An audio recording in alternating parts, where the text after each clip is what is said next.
Saudara, mari kita masuk sekarang dalam pembuatan laporan keuangan pro forma. Tentunya kita bikin yang simple dan kita akan mulai dari laporan income statement atau laba rugi. Di sini kita akan mulai dengan pos pertama yaitu sales. Saudara, dalam kita menyusun pro forma angka sales, apa saja atau dari mana saja informasi bisa kita dapatkan. Lagi-lagi yang pertama tentunya kita bisa melakukan interview kepada nasabah secara verbal, menanyakan berapa sih angka penjualan nasabah. Baik per hari, per minggu, per bulan, per tahun. Baik secara volume, secara harga, dan totalnya di dalam rupiah. Jadi pertama interview ke nasabah langsung. Nah, kemudian mungkin kita bisa melakukan interview lebih dalam, gali lebih dalam. Kita tahu sales adalah price kali volume. Kita harus tahu berapa volume penjualan, katakanlah per bulan, dan berapa rata-rata harga penjualan tersebut. Yang jadi masalah, jika jenis produknya bermacam-macam atau banyak macam, kita akan fokus atau coba fokus pada produk-produk utamanya. Katakanlah misalnya, contohnya kita ambil Astra Group, di mana mungkin mobil Kijang Innova dan Avanza-nya merupakan 70-80% dari sales.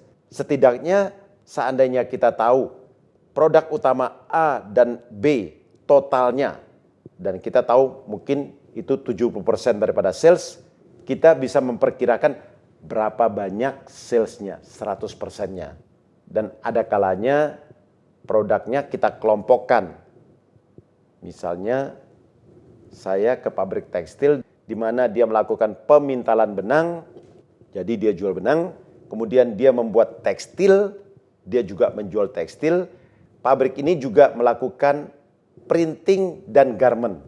Jadi ada 4 produk yang dijual, sehingga kita kelompokkan dan kita kali dengan kurang lebih harga rata-rata per kelompok daripada produk tersebut. Yang ketiga, kita harus mengecek harga jual di pasar. Tentunya kita harus bandingkan dengan pemain lain di dalam industri, di dalam usaha yang jenisnya sama. Apakah harga yang diberitahu kepada kita masuk akal sesuai dengan harga pasaran. Yang keempat, kita bisa minta laporan penjualan, angka-angkanya, nota-nota penjualan, nota-nota pemesanan, dan lain sebagainya. Yang kelima, kita bisa bandingkan angka-angka yang kita dapatkan tadi di atas dengan rata-rata mutasi debit yang terjadi pada rekening korannya. Tentunya total daripada rekening koran pada bulan tersebut. Nah, biasanya pengeluaran cost of goods sold plus SG&A itu akan tercermin pada mutasi debit, sedangkan pada mutasi kredit lebih merupakan pemasukan kepada bisnis tersebut. Berikutnya, kita bisa menggali jumlah mesin atau line production. Di situ kita mau tahu kemampuan kapasitas produksi atau kapasitas penjualan dan kapasitas daripada mesin yang terpakai. Katakanlah seandainya mesinnya bisa memproduksi 10.000 unit per bulan dan harganya misalnya 1 juta. Jadi kita tahu ada penjualan kurang lebih 10 miliar per bulan jika produksi dan kapasitas terpakai full 100%. Tetapi jika kapasitas yang terpakai atau yang diproduksi oleh perusahaan hanya 60%, 70%, tinggal kita kali dari angka 10 miliar tadi. Jadi kita perlu tahu kira-kira volume produksi rata-rata saat ini bulan ini berapa sih atau berapa persen sih, sehingga kita dapat bayangan berapa kira-kira angka salesnya. Dan dari angka kapasitas produksi jumlah mesin tersebut, kita bisa memperkirakan berapa sih sebetulnya angka salesnya. Saya akan beri contoh di sini tentang mesin atau kapasitas produksi yang berhubungan dengan sales. Katakanlah di sini seorang pengusaha mempunyai 1 bus yang melayani trayek Jakarta-Semarang.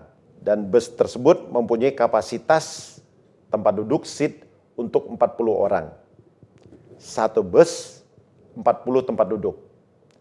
Seandainya harga tiket per orang 100.000, maka setiap hari bus tersebut jika penumpangnya penuh akan menghasilkan pendapatan sebesar 4 juta. Dan jika dalam 1 bulan 30 hari kurang lebih bus tersebut menjalani trayek sebanyak 30 kali, maka maksimum penjualannya dengan kapasitas 100% hanya 120 juta. Jadi kalau misalnya hanya 50%, 70% tinggal Anda kalikan dan Anda akan mendapatkan angkanya.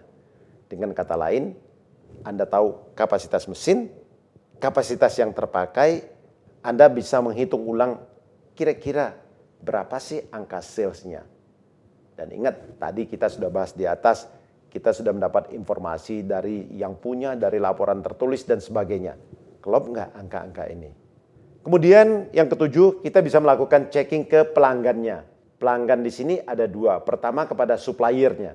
Dari supplier utamanya, karena berapa banyak barang yang dibeli, bahan baku yang dibeli, bisa mencerminkan berapa volume daripada sales. Gampangnya, misalnya nasabah kita adalah dealer mobil, trading company. Beli 10 mobil, pasti jual 10 mobil maksimum 1 bulan. Dan kalau kita tahu marginnya 10%, tinggal dikalikan. Kita tahu harga belinya misalnya 100 juta, tinggal dikalikan. Jadi kita dapat gambaran berapa sih maksimum salesnya dengan dasar berapa harga pembelian. Hal ini juga bisa kita aplikasikan kepada pabrik. Di mana kalau dia membeli bahan baku, katakanlah pabrik sepatu atau pabrik biskuit. Kalau dia membeli bahan baku sebesar 100 juta, akan menghasilkan penjualan misalnya 500 juta atau 5 kalinya.